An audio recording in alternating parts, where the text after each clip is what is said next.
जय हिंद दोस्तों, आप सभी का स्वागत है अपना YouTube चैनल संतोष मैथमेटिक्स सेंटर पहाड़पुर में। और आज हम लोग देखेंगे क्लास 10 का मैथमेटिक्स। और जो प्रीवियस चैप्टर हम लोग पढ़ चुके हैं पहले, वास्तविक संख्याएं, बहुपद, दो चर वाले रैखिक समीकरण युग्म, उसी को आज हम लोग थोड़ा सा रिवीजन इसको कर लेंगे।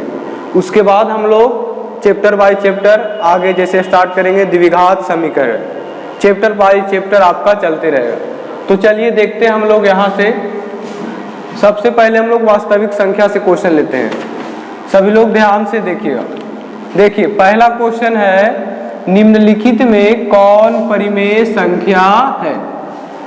आपका ये ऑप्शन दिया हुआ है √7, √2 बाई √5 बाई √75 बाई √48। तो ध्यान से आप देखिएगा कौन परिमेय संख्या। यहां पर देखिए √7 है जो कि हमारा कैसी संख्या है? अपरिमेय संख्या। देखिए जब आप लेक्चरल क्लास पढ़े होंगे वास्तविक संख्या का, तो उसमें बताया गया होगा कि वैसी संख्या जो P/Q के रूप में लिखा जा सके, जहां P और Q क्या होना चाहिए? पूर्णांक, तथा Q का मान 0 कभी भी नहीं होना चाहिए। लेकिन यहाँ पर देखिए √7 तो है, इसको भी हम लोग P/Q के रूप में लिख सकते हैं, लेकिन यहाँ पे P जो है पूर्णांक मेरा नहीं है। अगर किसी संख्या के ऊपर रूट चढ़ जाए तो हमारा संख्या अपरिमेय हो जाता है। हाँ, कभी कभी ऐसी भी स्थिति आती है, जैसे मान लिया जाए √16 आ जाए, तो पूछा जाए कि क्या √16 परिमेय है या अपरिमेय? तो इस स्थिति में यहाँ पे 4 हो जाता है जो कि परिमेय हो जाता है। तो आप परिमेय संख्या की परिभाषा में ऐसे भी कह सकते हैं कि वैसी संख्या जिसका पूर्ण वर्गमूल ना निकले वो हमारा अपरिमेय संख्या कहलाती है। तो यहाँ पर देखिए √7 जो है आपका अपरिमेय संख्या हो जाएगा, यानी कि ये ऑप्शन आपका गलत है, ये परिमेय संख्या नहीं। दूसरा में देखिए √2 बाई √5, ये भी देखिए, ये देखिए दो परिमेय संख्या, दो परिमेय संख्या का भागफल भी अपरिमेय संख्या निकलता है। आप 9 क्लास में पढ़े होंगे वास्तविक संख्या में कि दो अपरिमेय संख्या का भागफल हमेशा क्या होता है? अपरिमेय संख्या। तो यहाँ पर ये भी हमारा ऑप्शन सही नहीं है, यानी ये भी हमारा अपरिमेय संख्या।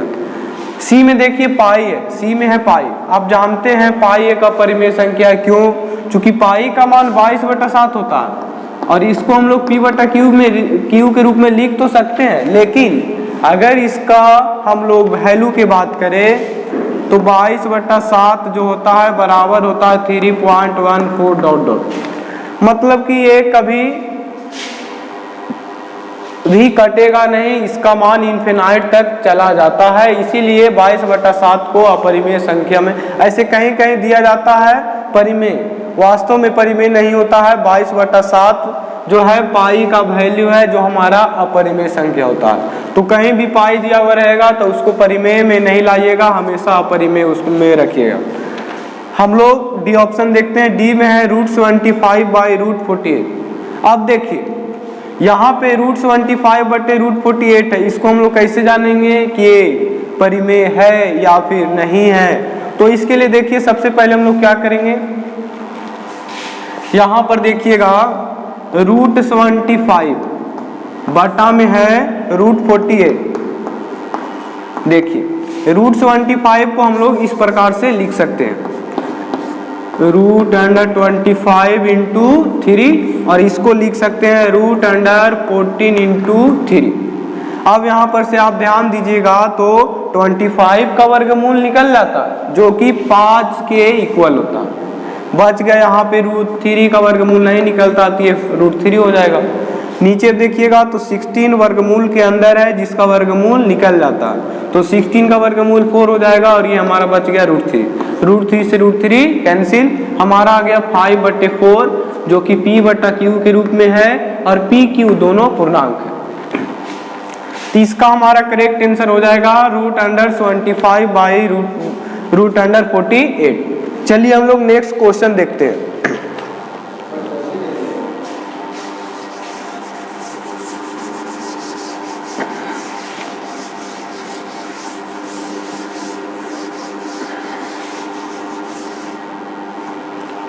नेक्स्ट क्वेश्चन है सेकेंड, यदि ए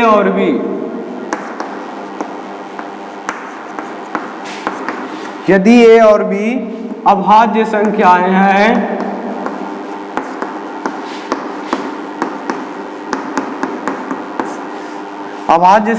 हैं तो ए और बी का लसा है एलसीएम। देखिए ऑप्शन ए में आपका दिया हुआ है ए, बी में दिया हुआ है बी, सी में दिया हुआ है आपका ए इंटू बी और डी में दिया हुआ है आपका ए बाई बी। ध्यान से आप देखिएगा, हमारा दो गो चर राशि दे दिया, एक ए दिया है और एक बी, और क्या कह रहा है क्वेश्चन में कि दोनों अभाज्य संख्या है। आप जानते हैं अभाज्य संख्या वैसी संख्या जिसका सिर्फ और सिर्फ दो गुणनखंड हो, या फिर आप कह सकते हैं कि वैसी संख्या जो एक और अपने आप से ही कटे। तो ध्यान दीजिएगा, ए और बी दोनों अभाज्य संख्या है। अगर आपको दो अभाज्य संख्या रहे, जैसे मान लिया जाए 2 और 3, दो अभाज्य संख्या है, इसी को मानकर चलते हैं हम लोग। अब दो अभाज्य संख्या है और इसका एलसीएम निकालना है, तो क्या करते हैं 2 इंटू 3 कर देते हैं, 6 हो जाता है। उसी प्रकार से यहाँ पर भी देख लीजिए, ए और बी दो संख्या तो है लेकिन अभाज्य संख्या, इसके कारण यहाँ पर अगर ये दोनों का एलसीएम निकालना चाहें ए और बी का, तो क्या हो जाएगा ए इंटू बी। देखिए ए इंटू बी हमारा सी ऑप्शन है, तो ये हमारा करेक्ट आंसर इसका सी हो जाएगा, ए इंटू बी। देखिए आगे हम लोग चलते हैं थर्ड नंबर क्वेश्चन।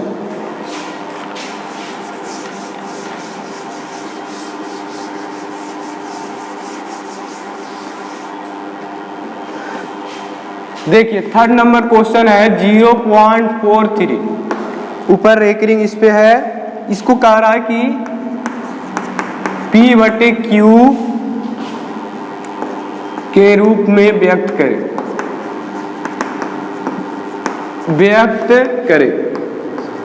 देखिए क्वेश्चन हमारा है 0.43 को P बटे Q के रूप में व्यक्त करें। P बटे Q के रूप में व्यक्त करना है, साथ में हमको बताना है, इस प्रकार से व्यक्त करना है कि P और Q जो हो पूर्णांक हो। P और Q क्या होना चाहिए, पूर्णांक। P और Q पूर्णांक होना चाहिए तथा Q का मान कभी भी 0 नहीं होना चाहिए। तब देखिए हम लोग कैसे इसको करेंगे, हम लोग सोल्व करते हैं। मान लेते हैं कि ये हमारा 0.43 जो है x, मान लिए x परिमेय संख्या इतना के बराबर, x को P बटा Q के रूप में हम लोग लिख सकते हैं। ध्यान दीजिए, मान लेते हैं x equal to 43 recurring. Recurring कहने का मतलब होता है कि इसको हम लोग बार बार दोहरा सकते हैं, 43 43 43 43 डॉट डॉट।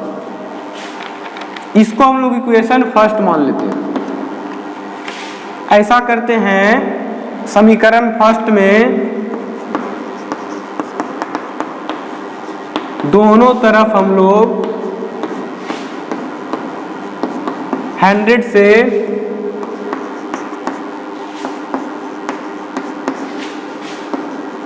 गुना कर देते हैं।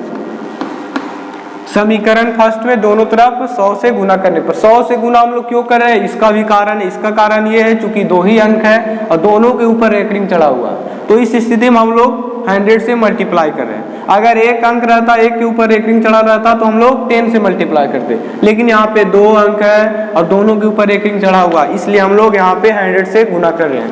तब देखिए गुना करने पर क्या हो जाएगा, हमारा समीकरण फर्स्ट ये है, यहाँ पे हो जाएगा 100x इक्वल टू हो जाएगा 43.434343 डॉट डॉट। इसको हम लोग मान लेते हैं समीकरण सेकेंड। अब देखिए ऐसा करते हैं हम लोग, समीकरण सेकेंड माइनस फर्स्ट करने पर, देखिए समीकरण सेकेंड में एक साइड को दूसरे साइड, एक साइड को एक साइड से घटाएंगे, दूसरे साइड को दूसरे साइड से। तब देखिए यहाँ पे हो जाएगा हमारा घटाने पर 100x माइनस x। यहाँ पर देखिए पॉइंट के बाद सेम अंक है, यहाँ पर भी पॉइंट के बाद सेम अंक है, तो ये और ये हमारा हो जाएगा कैंसिल, घटेगा तो अब ये बच गया 43, ये बच गया 0, तो आप 43 में से 0 घटाइए, यहाँ पर हो जाएगा 99x और यहाँ पे हो जाएगा 43, जो कि हमारा x बराबर आ जाएगा 43/99। तो हमारा इसका करेक्ट आंसर हो जाएगा हमारा परिमेय संख्या यानी P/Q के रूप में आ गया कौन, 43/99, और यही हमारा आंसर हो गया। इसको हम लोग ऑप्शन इसलिए नहीं लिखे क्योंकि अगर लिखते तो हमारा जगह नहीं बच पाता बनाने के लिए। चलिए आगे क्वेश्चन देखते हैं हम लोग। 4 नंबर क्वेश्चन अब देखेंगे।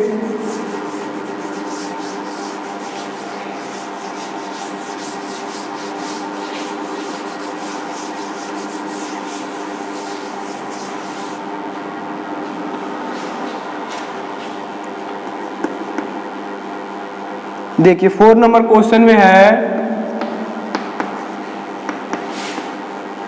निम्नलिखित में किसका दशमलव प्रसार अशांत है। अशांत है, देखिए इसमें बताना ऑप्शन ए में है 23/50, ऑप्शन बी में है 39/243, ऑप्शन सी में है 25/1600 और हमारा डी ऑप्शन में है 13/625। देखिए इसमें हम लोगों को बताना है कि किसका दशमलव प्रसार अशांत है। देखिए अगर मान लिया जाए परिमेय संख्या दिया हुआ रहे और हमको निकालना रहे कि किसका दशमलव प्रसार शांत है या अशांत है, तो उसके लिए एक हमारा शॉर्टकट सूत्र है कि अगर कोई भी परिमेय संख्या शांत तभी होगा जब उसका रूप इस प्रकार से होगा। Q का रूप जो होए वो 2m × 5n के रूप में होना चाहिए, ठीक है। अगर मान लिया जाए Q का वैल्यू इस रूप में नहीं आए तो हम लोग कह देंगे कि उसका दशमलव प्रसार अशांत होगा। तो चलिए देखते हैं। यहाँ पर देखिए हमको P से कोई मतलब नहीं, Q देखेंगे। यहाँ पर 23 हो जाएगा, बाई कितना है 50, तो 50 को देखिए हम लोग 50 को हम लोग लिख सकते हैं 25 × 2, जो कि हमारा 25 5 के पावर 2 हो गया और 2 के पावर 1। यहाँ पर ध्यान दीजिएगा Q का वैल्यू जो है 2m × 5 के पावर n के रूप में आया है। कहने का मतलब कि हमारा 23/50 जो हो जाएगा इसका दशमलव प्रसार शांत है। तो ये हमारा ऑप्शन गलत है। हमको बताना है अशांत कौन है।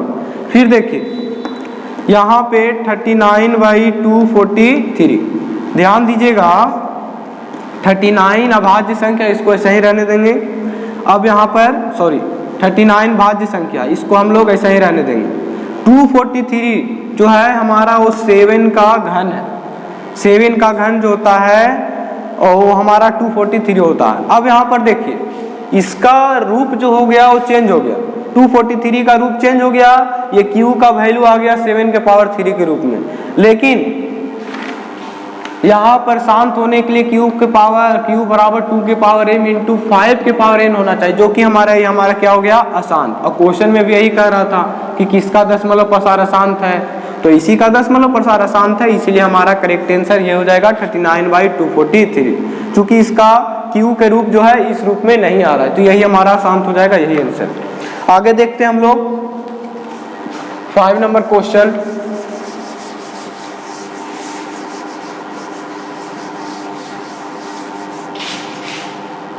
देखिए 5 नंबर क्वेश्चन में है यदि मस्सा 54,78 = 6, तब हमको ज्ञात करना है, तब हमको लस्सा 54,78 बराबर निकालना है। देखिए ध्यान से देखिएगा, आप वास्तविक संख्या पढ़े होंगे तो ये बात बताया होगा कि मस्सा दिया रहे तो लस्सा कैसे ज्ञात करते हैं। ऑप्शन भी देख लीजिए इसका। ऑप्शन ए में है 602, बी में इसका है 656, सी में है 702 और डी में है इसका नॉट, यानी कि इनमें से कोई नहीं। तब देखिए हम लोग चेक करते हैं। देखिए मस्सा 54, 78 कहने का मतलब A का मान 54 है और B का मान 78 है, और ये हमारा ये दोनों संख्या का मस्सा है 6। तो अब देखिए, अब लस्सा हमको ज्ञात करना है कि ये दोनों संख्या का लस्सा क्या होगा। तब देखिए हम लोग इसका सॉल्यूशन करेंगे, डायरेक्ट सूत्र लगाएंगे, लस्सा equal to A into B by क्या होता है मस्सा, ये आप पढ़े होंगे। अब देखिए A का वैल्यू यहाँ पे कितना है, अभी तुरंत हम बताएं 54 हो जाएगा, और B का वैल्यू 78, मस्सा कितना है ये दोनों का 6, तो यहाँ पे 6 लिख देंगे। लस्सा बराबर अब हमारा तैयार हो गया, 6 9 जा 54। आप 9 इंटू 78 कीजिएगा मल्टीप्लाई, तो आपका आ जाएगा करेक्ट आंसर 702 आएगा। यही आपका करेक्ट आंसर हो गया। तो इसका हमारा 702 कहाँ पे है, यहाँ पे, तो यही हमारा सी ऑप्शन सही होगा। आगे हम लोग देखते हैं 6 नंबर क्वेश्चन।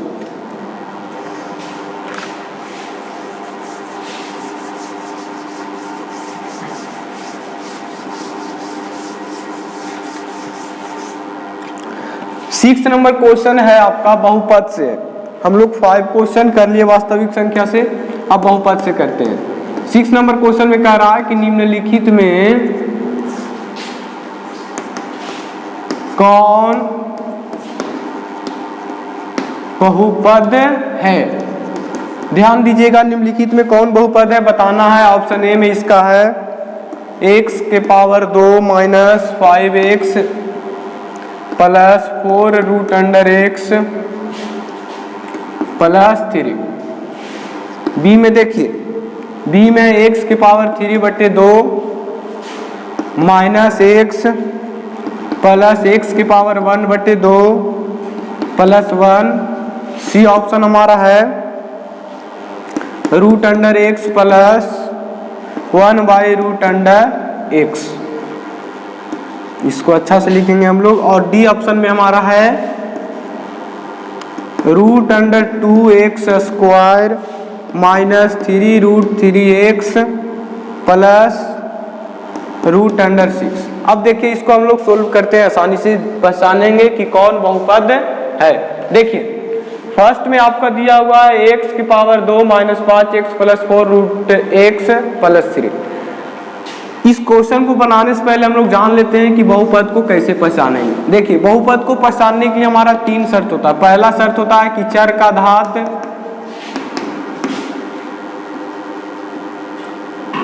ऋणात्मक नहीं होना चाहिए, चर का घात ऋणात्मक नहीं होना चाहिए, तब हमारा बहुपद होगा। एक ही शर्त से नहीं, ये हमारा पहला शर्त हुआ। दूसरा शर्त होता है कि चर का घात जो है वो हमारा पूर्णांक में नहीं होना चाहिए, यानी कि पूर्णांक, या फिर आप कह सकते हैं कि वो भिन्न के रूप में ना हो, भिन्न के रूप में ना हो। अगर चर का घात भिन्न के रूप में आ जाएगा तो हमारा बहुपद नहीं कहलाएगा। अब देखिए इसका तीसरा शर्त होता है कि चर का घात चर वर्गमूल के अंदर नहीं होना चाहिए, चर वर्गमूल के अंदर नहीं होना चाहिए, चर वर्गमूल के अंदर नहीं होना चाहिए। अगर चर है और चर वर्गमूल के अंदर हो जाता है तो हमारा बहुपद नहीं कहलाएगा। चलिए चेक करते हैं। अब इसमें देखिए ये घात ठीक है, पॉजिटिव भी है, भिन्न के रूप में भी नहीं है, यहाँ पर भी ठीक है। यहाँ पर देखिए चर, हम क्या बताए हैं कि चर वर्गमूल के अंदर नहीं होना चाहिए, लेकिन यहाँ पे एक चर है जो वर्गमूल के अंदर है, इसीलिए ये हमारा बहुपद नहीं होगा। आगे देखिए, यहाँ पर देखिए x के पावर 3/2, हम बोले कि चर का घात भिन्न के रूप में नहीं होना चाहिए, लेकिन यहाँ पे हो जा रहा है, तो ये भी हमारा बहुपद नहीं होगा।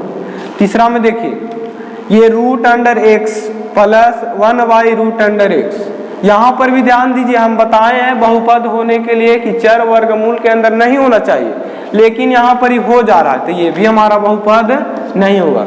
लेकिन यहाँ पर देखिए ये हमारा आ गया रूट अंडर 2x स्क्वायर, यहाँ रूट तो है लेकिन अचर पर है, अचर पे अगर रूट रहे तो कोई दिक्कत नहीं है। यहाँ पर भी देखिए चर रूट के अंदर नहीं है, और यहाँ पर ध्यान दीजिए ये भी रूट के अंदर 6 है, लेकिन 6 हमारा अचर राशि है, इसलिए हमारा ये क्या हो जाएगा, बहुपद, ये हमारा बहुपद हो जाएगा। चूंकि ये सभी नियम, इन तीनों नियम को फॉलो कर रहा है। पहला बात तो चर का घात धनात्मक है, दूसरा चर का घात भिन्न के रूप में नहीं है, और तीसरा कि चर वर्गमूल के अंदर भी नहीं है। ये तीनों रूल को फॉलो कर रहा है, इसीलिए ये बहुपद होगा। चलिए आगे हम लोग क्वेश्चन देखते हैं। 7 नंबर क्वेश्चन,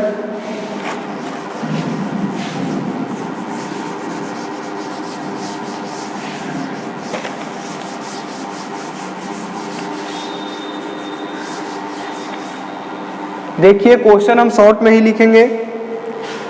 7 नंबर क्वेश्चन है, निम्न में से किस द्विघात बहुपद के शून्यकों का योगफल। देखिए शून्यकों का योगफल कह रहा है तो उतना लंबा नहीं लिखेंगे। शून्यकों का योगफल कहने का मतलब हो जाता है अल्फा प्लस बीटा का मान इसमें 3 दिया हुआ है, क्वेश्चन में कह रहा।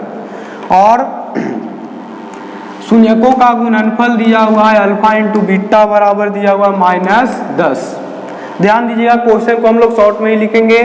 शून्यकों का योगफल दिया हुआ है, शून्यकों का गुणनफल दिया हुआ है, तो इन दोनों की सहायता से हमको ज्ञात करना है द्विघात बहुपद। इन दोनों की सहायता से हमको क्या ज्ञात करना है, द्विघात बहुपद। द्विघात बहुपद हमको निकालना। फिर से देखिए कह रहा है कि निम्न में से किस द्विघात बहुपद के शून्यकों का योगफल 3 तथा गुणनफल -10 है। देखिए ऑप्शन ए में इसका दिया हुआ है x² - 3x + 10, और बी में दिया हुआ है x² + 3x - 10।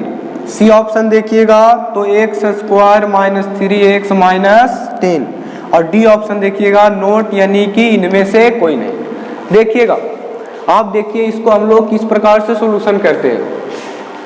अगर मान लिया जाए शून्यकों का योगफल तथा शून्यकों का गुणनफल दिया हुआ रहे, ध्यान दीजिएगा, शून्यकों का योगफल और शून्यकों का गुणनफल दिया रहे और कहे द्विघात बहुपद ज्ञात करने के लिए, तब इसका हम लोग डायरेक्ट फार्मूला लगाएंगे। इसका द्विघात बहुपद ज्ञात करने के लिए फार्मूला होता है a × x² minus alpha plus beta into x plus alpha into beta.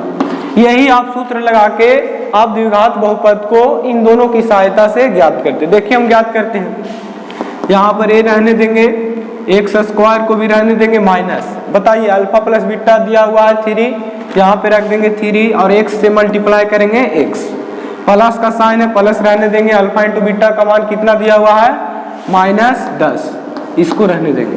ध्यान दीजिएगा x² के बगल में कुछ नहीं है, कहने का मतलब 1 है। x² का गुणांक a होता है तो a का मान यहाँ पर 1 हो जाएगा इंटू x² - 3x, प्लस से माइनस से मल्टीप्लाई कीजिएगा तो माइनस, ये आपका 1 से मल्टीप्लाई कीजिएगा तो इतना आएगा। कहने का मतलब मेरा द्विघात बहुपद क्या हो गया, x² - 3x - 10। तो इसका हमारा करेक्ट आंसर हो जाएगा सी। कौन द्विघात बहुपद है तो सी हो जाएगा x² - 3x - 10। चलिए आगे देखते हैं हम लोग। 8 नंबर क्वेश्चन है,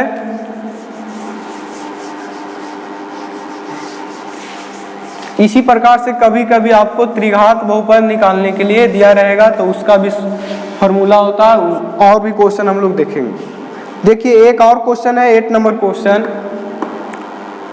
यदि किसी द्विघात बहुपद, देखिए एक द्विघात बहुपद दिया हुआ है px = x² - 2x + 8। ध्यान दीजिएगा एक द्विघात बहुपद दिया हुआ है px² - 2x + 8, और इसका बता रहा है कि शून्यक जो है अल्फा कौमा बीटा है। आप जानते हैं द्विघात बहुपद के 2 शून्यक, एक शून्यक अल्फा दिया है दूसरा बीटा, तो कह रहा है अल्फा इंटू बीटा ज्ञात करें। हमको बताना है अल्फा इंटू बीटा क्या होगा। ऑप्शन देख लेते हैं इसका, 1 है, -2 है और 2 है और डी में 8 है। देखिए आप देखिए यहाँ पे अल्फा इंटू बीटा कह रहा है तो आप इसका डायरेक्ट सूत्र लगा सकते हैं। अल्फा इंटू बीटा बराबर, अगर इस प्रकार से क्वेश्चन रहे तो हम लोग डायरेक्ट सूत्र लगाएंगे। अल्फा इंटू बीटा बराबर क्या होता है, c/a। क्या होता है, c/a। ध्यान दीजिए इस बहुपद में a का मान 1 है, b का मान -2 है, c का मान 8 है। तो यहाँ पर बताइए c कह रहा है तो c यानी कि 8, a कह रहा है a यानी कि 1, कुछ नहीं है तो 1, यहाँ पर 1। कहने का मतलब अल्फा इंटू बीटा का वैल्यू कितना हो जाएगा 8/1, यानी कि हमारा ऑप्शन नंबर डी सही हो जाएगा 8। ऑप्शन नंबर डी क्या हो जाएगा 8। ऑप्शन नंबर डी जो है इस क्वेश्चन का हमारा राइट आंसर है। अगर इस प्रकार से रहे तो आप फार्मूला डायरेक्ट बैठाकर बना सकते हैं। आगे देखते हैं हम लोग 9 नंबर क्वेश्चन। जल्दी जल्दी हम लोग सोल्व करेंगे। देखिए 9 नंबर क्वेश्चन है आपका, यदि बहुपद x² - kx + 8। देखिए एक क्वेश्चन दिया हुआ है बहुपद px दिया हुआ है x² - k × x + 8। ध्यान दीजिएगा यदि बहुपद इतना के शून्यकों का योग, ये बहुपद दिया है और इस बहुपद का शून्यकों का योग भी दिया है, यानी कि अल्फा प्लस बीटा का वैल्यू दिया हुआ है 6।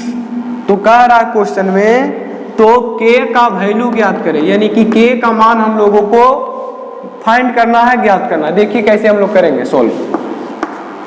ऑप्शन इसका देख लेते हैं। 9 का ऑप्शन है 8 -8 और -6 और 6 है। देखिए हम लोग देखते हैं कैसे बनाएंगे इसको। अल्फा प्लस बीटा का मान दिया हुआ, यहीं से चलते हैं, कह देंगे डायरेक्ट हम लोग प्रश्न से, चूंकि ऑब्जेक्टिव है आप मन में ही कैलकुलेशन कर सकते हैं, डायरेक्ट कर दीजिए। प्रश्न से क्या दिया हुआ है अल्फा प्लस बीटा बराबर 6। अब बताइए अल्फा प्लस बीटा बराबर सूत्र क्या होता है -b। देखिए इधर साइड में हम बताते हैं अल्फा प्लस बीटा बराबर सूत्र क्या होता है -b/a। अब बताइए माइनस तो पहले से है, अब b का मान यहाँ पर क्या है -k, यहाँ पर -k लिख देंगे। a का वैल्यू यहाँ पे कुछ नहीं है तो 1 है, क्योंकि 1 गुणांक होता है तो यहाँ पर 1। अब बताइए माइनस माइनस से मल्टीप्लाई करेंगे तो प्लस में k हो जाएगा, यानी कि अल्फा प्लस बीटा का मान कितना आया k। अब कुछ नहीं करेंगे हम लोग, यहाँ पे डायरेक्ट अल्फा प्लस बीटा बराबर यहाँ से k रख देंगे। k इक्वल टू कितना हो जाएगा 6। यहाँ पर देखिए ऑप्शन नंबर डी हमारा क्या हो जाएगा करेक्ट 6 हो जाएगा। क्या हो जाएगा 6। आगे चलते हैं हम लोग 10 नंबर क्वेश्चन देखते हैं।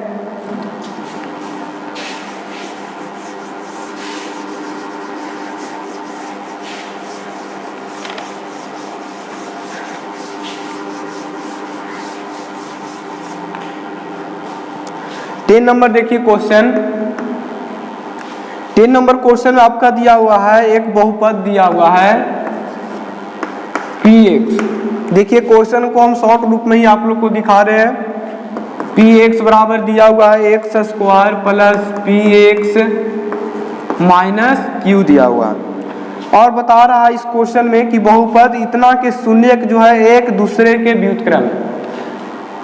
ये देखिए ये बहुपद द्विघात बहुपद है, इसका जो शून्यक है एक दूसरे के क्या है व्युत्क्रम। इसका शून्यक एक दूसरे के व्युत्क्रम कहने का मतलब अगर एक शून्यक अल्फा है, अल्फा मान लीजिए m है, तो दूसरा शून्यक क्या कह रहा है इसके व्युत्क्रम, तो बीटा बराबर 1/m होगा। ध्यान दीजिएगा क्वेश्चन में यही कह रहा, हम पूरा डायरेक्टली बता रहे हैं आप लोग को। बहुपद दिया हुआ x² + px - q।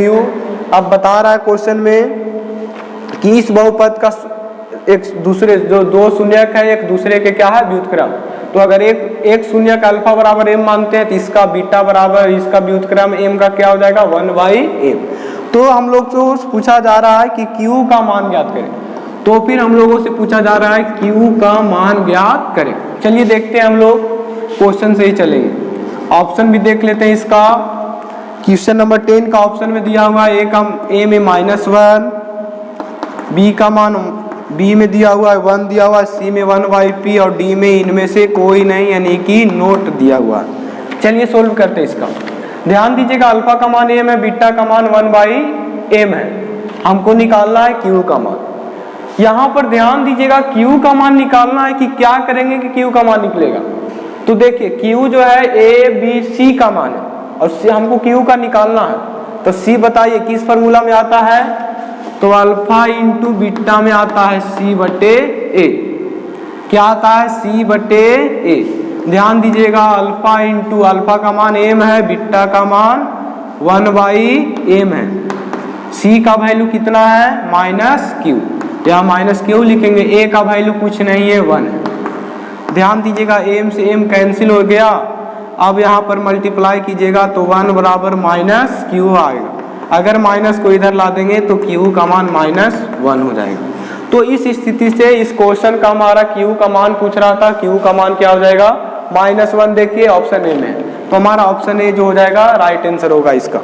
चलिए आगे नंबर हम लोग क्वेश्चन देखते हैं। बहुपद से और वास्तविक संख्या से हमारा क्वेश्चन खत्म हो गया है। अब देखते हैं थोड़ा सा हमारा बच गया है दो चर वाले रैखिक समीकरण, उससे भी हम लोग 5 क्वेश्चन कर लेते हैं। इसके बाद आपका 11 नंबर क्वेश्चन देखिए। 11 नंबर क्वेश्चन में कह रहा है आपका समीकरण दिया हुआ है 3x - y बराबर 8 -8 दिया हुआ। एक और समीकरण दिया हुआ है 6x - ky इक्वल टू है -16। ध्यान दीजिएगा हम पूरा क्वेश्चन नहीं लिख रहे हैं, शॉर्ट में ही इसको दिखा रहे हैं।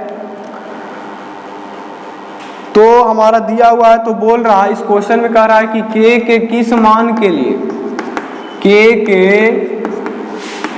किस मान के लिए, k के किस मान के लिए समीकरण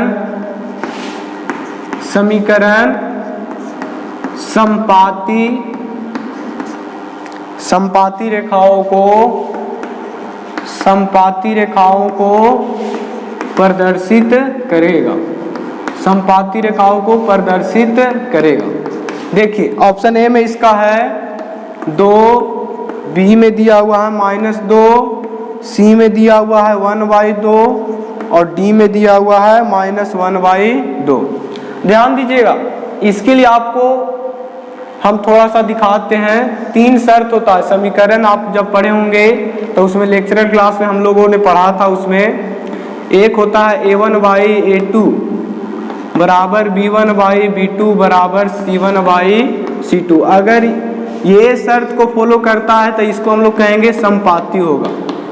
ये किसको प्रदर्शित करता है, समपाती रेखाओं को। ये देखिए a1/a2 बराबर हो b1/b2 समीकरण। अगर मान लिया जाए 2 समीकरण दिया हुआ रहे और उसमें अगर ये नियम को फॉलो करे तो हम लोग क्या कहेंगे, वो समपाती रेखाओं को प्रदर्शित करेगा। वो दोनों समीकरण किसको प्रदर्शित करेगा, समपाती रेखाओं को।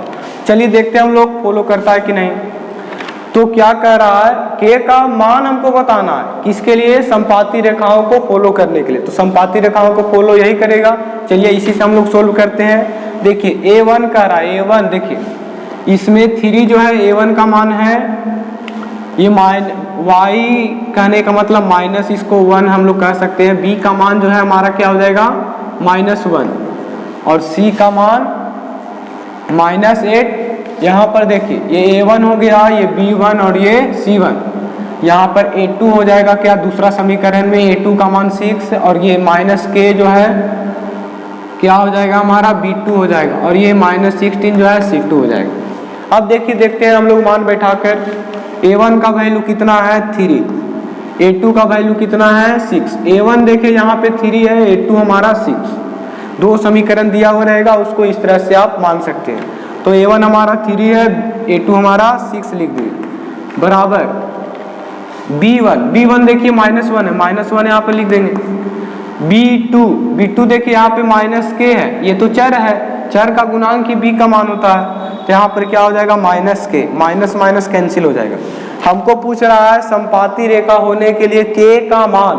तो समपाती रेखा होने के लिए ये शर्त होता है, इसी शर्त से हम लोग आगे बढ़ रहे हैं। ध्यान दीजिएगा क्रॉस मल्टीप्लाई करते हैं हम लोग। अगर 3 से k में मल्टीप्लाई करेंगे 3k हो जाएगा, 6 से 1 में मल्टीप्लाई करेंगे 6। यहाँ k इक्वल टू हो जाएगा, इधर मल्टीप्लाई में इधर आके डिवाइड, 3 2 जा 6, यानी कि k का वैल्यू हमारा क्या हो जाएगा 2। यहाँ पर देखिए ऑप्शन में 2 है, तो हमारा 11 का क्या हो जाएगा 2। इस तरह के क्वेश्चन एग्जाम में बार बार पूछे जाते हैं, आप इसको अच्छे तरीके से देख लीजिएगा। चलिए हम लोग नेक्स्ट क्वेश्चन देखते हैं 12।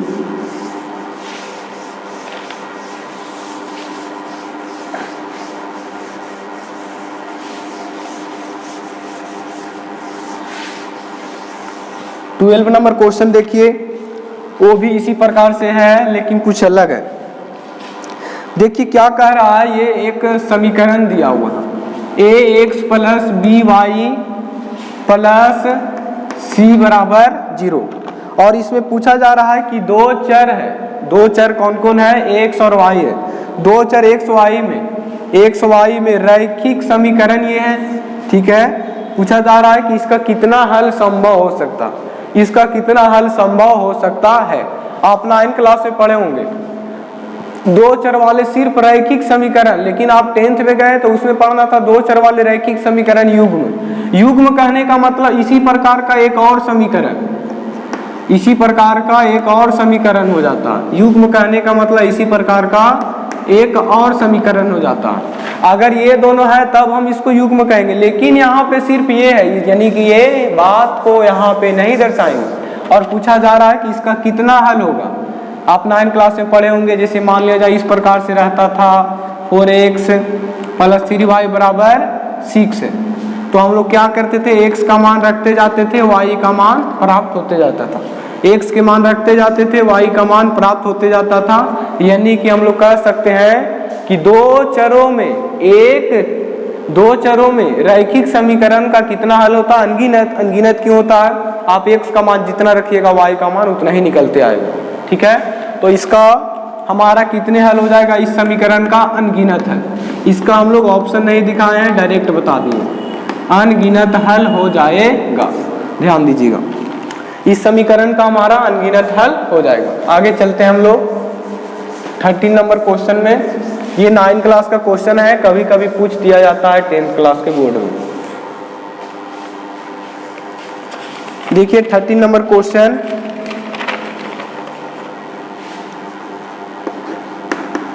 क्वेश्चन 13 नंबर है समीकरण युग्म। देखिए युग्म की बात कर रहा है, यानी कि दो चर वाले दो रैखिक समीकरण। 3y बराबर 5 है, एक और दिया हुआ है। युग्म कहने का मतलब ये हो जाता है 2, 4x plus 6y equal to 15।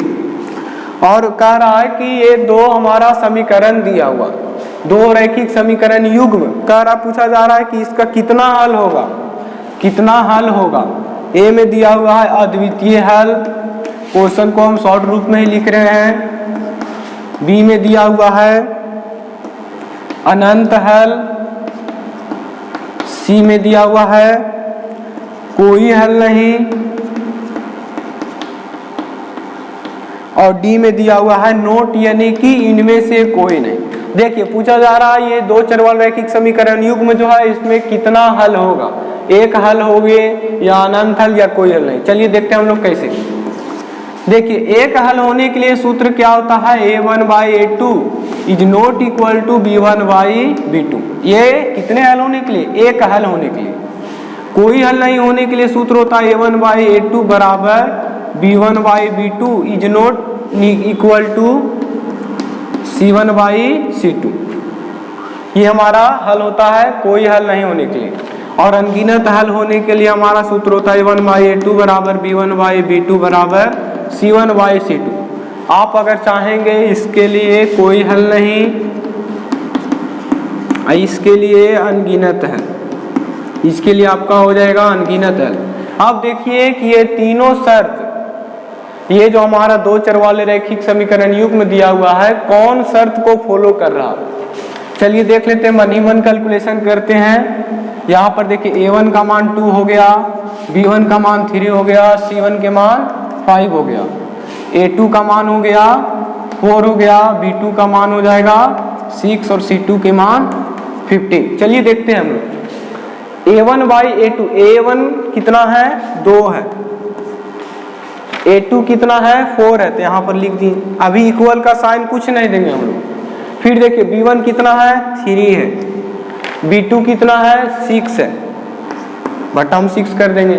c1 कितना है, 5 है, यहाँ पर 5, c2 कितना है, 15 है, तो बाई में 50।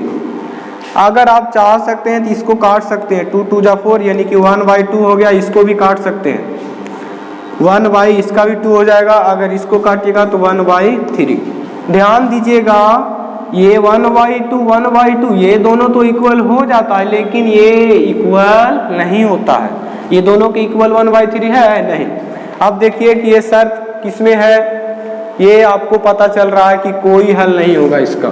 ध्यान दीजिएगा दूसरा वाला में इस रूप में तो है लेकिन बराबर में नहीं है तीसरा, तो हम लोग कह देंगे कि इसका क्या हल होगा, कोई हल नहीं। इसका करेक्ट आंसर क्या हो जाएगा, सी। कभी कभी आपको ये दो भी रहेगा तो इस दो को भी चेक करके बना सकते हैं इस प्रकार से। आगे चलते हैं हम लोग।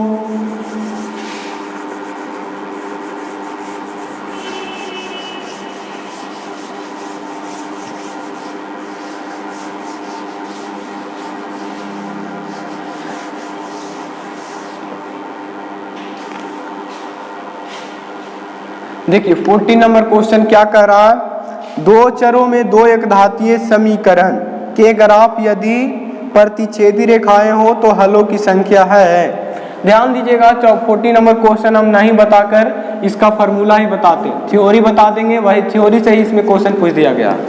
ध्यान दीजिए क्या कह रहा है, अगर ग्राफ प्रतिच्छेदी हो, ग्राफ क्या हो, जब हम लोग दोनों दो चर वाले रैखिक समीकरण युग्म बनाएंगे और रेखा पर उसको दर्शाएंगे, यदि दोनों रेखा आपस में प्रतिच्छेद करती है, ग्राफ प्रतिच्छेदी अगर होगी तो उसको हम लोग कह देंगे कि एक हल होगा। कितने हल होगा, एक हल होगा। अगर ग्राफ हमारा दो रेखा जो होता है, अगर दोनों रेखाएं समपाती मतलब एक ही लाइन पर दोनों रेखा है, तो हम लोग कह देंगे कि उसका क्या होगा, अनगिनत हल होगा। क्या होगा, अनगिनत हल। और अगर मान लिया जाए जब हम लोग सॉल्यूशन करते हैं दो चर वाले रैखिक समीकरण युग्म का, उसमें दो रेखाएं समानांतर रूप में हो, देखिए प्रतिच्छेदी कहने का मतलब इस रूप में, समपाती कहने का मतलब हो गया कि एक ही रेखा पर दोनों समीकरण मिलेंगे, एक ही रेखा पर दोनों समीकरण का मान मिलेंगे, और समानांतर में दो रेखा इस प्रकार से बनेंगे। समपाती में एक ही रेखा पे दोनों स्थित है, ठीक है।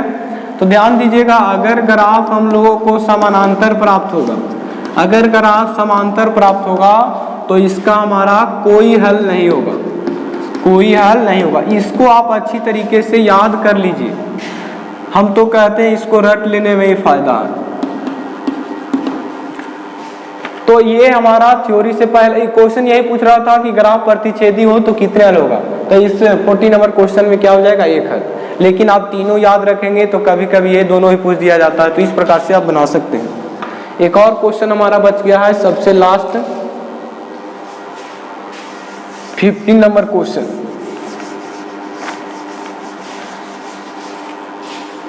देखिए 15 नंबर क्वेश्चन में आपका इस प्रकार से दिया हुआ है 3x - 5y = 0 और दिया हुआ है 9x + 15y = 0। ध्यान दीजिएगा ये आपका दो समीकरण दिया हुआ है, तो पूछ रहा है कि x और y का मान क्या होंगे। x और y के मान पूछ रहा है, x और y का मान, x का वैल्यू भी पूछा जा रहा है और y का वैल्यू भी पूछा जा रहा है। ऑप्शन ए में इसमें आपका दिया हुआ है x = 1 y = 1, बी में दिया हुआ x = 0 y = 0, सी में आपका दिया हुआ x = 3 y = 0 और डी ऑप्शन में आपका दिया हुआ x = 0 y = 5। चलिए देखते हैं हम लोग। देखिए अगर इस प्रकार से समीकरण रहे तो हम लोग बहुत आप लोग सीखे होंगे 5 तरीके से होता भी है इसका हल। तो चलिए हम लोग करते हैं। समीकरण पहले दिया हुआ है 3x - 5y = 0। ऐसा करते हैं कि एक चर को इधर ही रहने देते हैं, 3x बराबर क्या हो जाएगा 5y, या फिर हम लोग यहाँ से x का वैल्यू निकालना चाहेंगे तो 5/3y, इसको समीकरण फर्स्ट मान लेते हैं, यानी x का वैल्यू इतना आ गया। अब चलिए हम लोग x का वैल्यू समीकरण सेकेंड में रखते हैं। समीकरण इसको मान लीजिए आप समीकरण फर्स्ट, इसको मान लीजिए समीकरण सेकेंड। चूंकि ऑब्जेक्टिव क्वेश्चन है तो आप शॉर्ट में ही बनाना सीखें। फर्स्ट इसको क्वेश्चन में मान लीजिए और सेकेंड में मान लीजिए, और समीकरण फर्स्ट को इस प्रकार से करके फर्स्ट का मान समीकरण सेकेंड में रखिए। समीकरण सेकेंड कितना है, समीकरण सेकेंड देखिए कितना, 9x + 15y = 0। ध्यान दीजिएगा 9x यहाँ पर आप कॉमन भी ले सकते हैं, यहाँ पे आप 3 कॉमन भी लीजिएगा तो यहाँ पर हो जाएगा 3x plus 5y, 3x plus 5y बराबर 0, 3x प्लस 5y बराबर 0। अब देखिएगा, देखिए इतना लफड़ा करने की जरूरत नहीं है।